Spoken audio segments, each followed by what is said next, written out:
cause I can bust you like a question mark block. Like a Pikachu, I'll treat you to the school of hard shocks. Sharp blades like imperial rage, burn hot, expose plots, cut holes in eye sockets. What's up, my wizards? Dev, SBMTG, the text currently overlaid on your screen, or YouTube channel, we do text.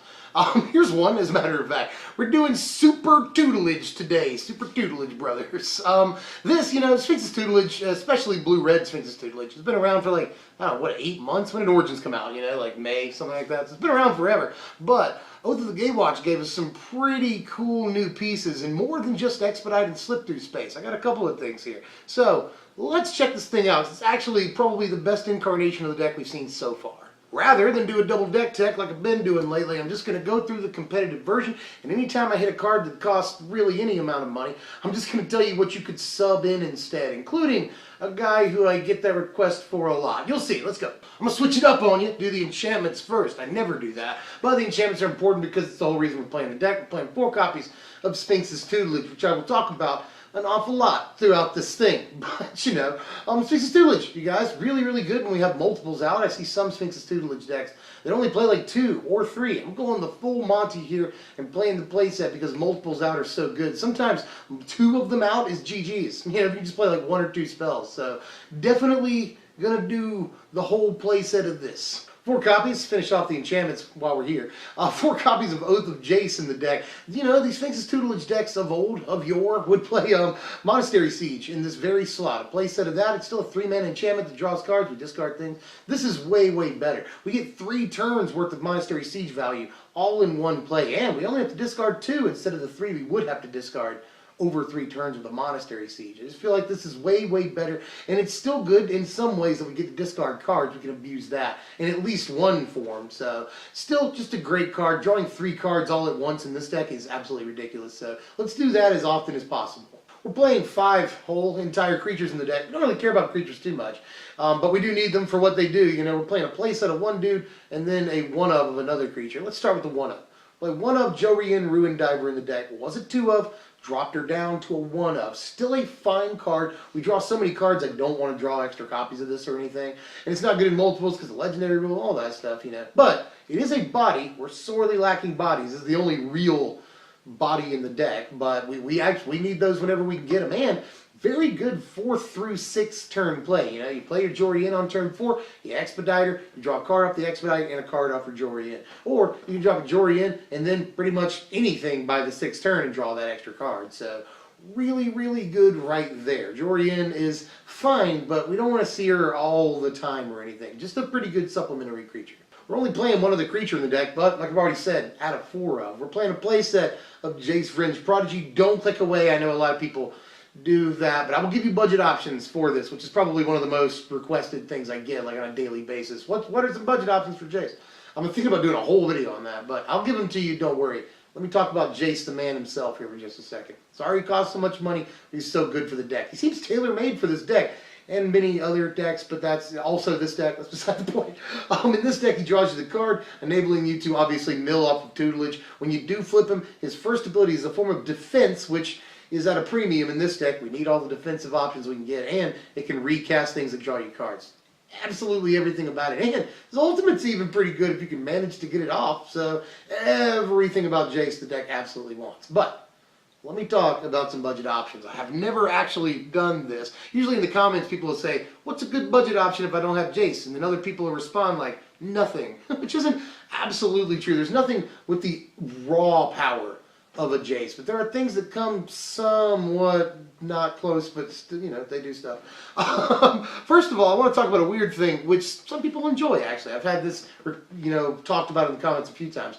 I would maybe play Humble Defector. Now, first of all, you want to play a 2-drop in this slot. 2-drops also at a premium in this deck. We're only playing like 1 other 2-drop in the entire deck. So we need to be relevant on turns 1 and 2, especially turns 2. Turn 2, because we really don't have many answers for their stuff. So we have to remain proactive. Playing Jace would be a great idea. But we need 2-drops is all I'm saying. So I would try and keep these replacements at that same mana level. I'm going to contradict that statement in just a second. But let me talk about Humble Defector. Humble Defector is cool in this deck because once you give it to them, you draw your 2 cards, you mill them at least 4, you give them the Humble Defector. they might not want to give it back to you.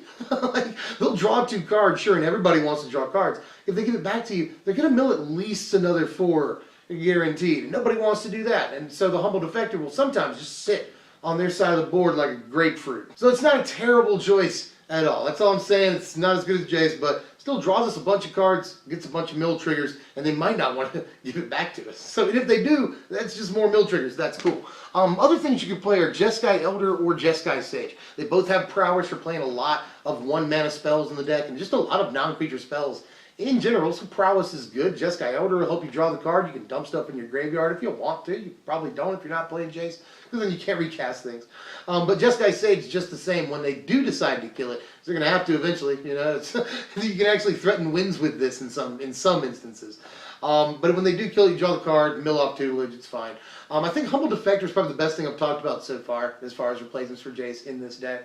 But here's where I contradict myself. I said I wanted to play nothing but 2-drops, you know, to replace Jace with. But the thing that most closely resembles Jace, at least to me in the format, is a common. It's Zephyr Scribe, you know. Basically, same thing. You have to pay mana for it, but you draw and then you discard. And this actually has ways of untapping. And this deck, that's really good. We'll play a lot of spells, non-creature spells, for just like the 1 mana. You can, you know, pay 1, tap the Scribe, draw, discard, play an Expedite, you know, untap him. You've drawn a card off the Expedite too. Untap the Zephyr Scribe, draw another card, you know. That's like 3 tutelage triggers right there. So Zephyr Scribe actually is at least a closer approximation of Jace. It sucks that she costs a 3 to cast, but still can work in this deck because we're playing so many spells. It's almost like a storm deck every turn. So something like Zephyr Scribe could actually produce results. Let's get into the spells here. There's 25 of them. That's really the meat and potatoes here. And let's start with some stuff that we're fairly excited about. 4 copies of Slip Through Space, which doesn't do too much for us in this deck. We can't cast it on our Jace or Jorian just to draw the card when we have a tutelage out. That's good. We need as many 1 mana things that draw a card as possible. You know, this might not be the thing that makes our creatures deal all the damage, but it's a 1 mana draw a card thing. We need that so we can play as many things like that in 1 turn as possible. Similarly, we're playing 4 copies of Expedite as well, but this actually has a piece of synergy in the deck. On the 4th turn, if we wanted to, we can play Jorian and then play Expedite, giving him haste. She can swing in, that's fine. We'll draw the card, whatever. But the big thing here is with Jace, you know.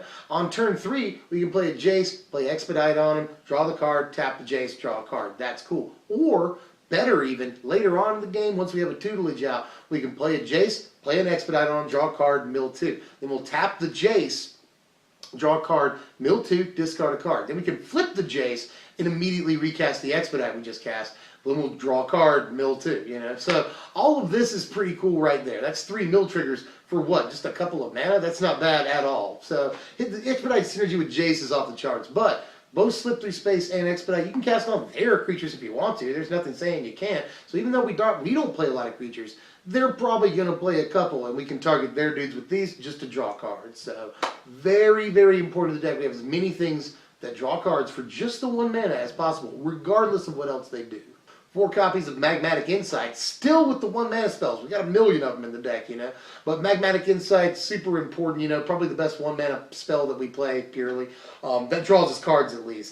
There is a better one that doesn't draw us cards. In fact, the only thing that doesn't draw us cards. But anyway, I'll get to it just a second. Magmatic Insight, really, really no-brainer card, you know. Discarding a land is not hard at all. That's 2 Sphinx's tutelage triggers right there, just for the 1 mana. So I think that if we're going to play literally anything besides Sphinx's tutelage in a blue-red Sphinx's tutelage deck, we probably start here. So definite yes. The other 1 mana thing we're playing is the only thing in the deck that doesn't draw cards. I've already mentioned that. We got 2 copies of Dispel. Incredibly important card, hear me out. A lot of people already know how good Dispel is. It's seeing a lot of main deck play right now.